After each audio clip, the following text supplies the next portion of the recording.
खेसारी के फिल्म देखे के ना जबले बिंदिया ना ले आइब तबले जवाना ना बनाइब।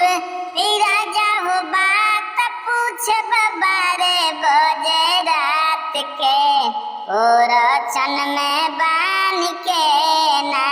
ए राजा हो मन करता ललकी बिंदिया साटे के खेसारी के फिल्म देखे के ना जबले फिल्म ना देखब तबले जवाना ना बनाइब। जले फिल्म ना देखब तबले जवाना ना बनाइब।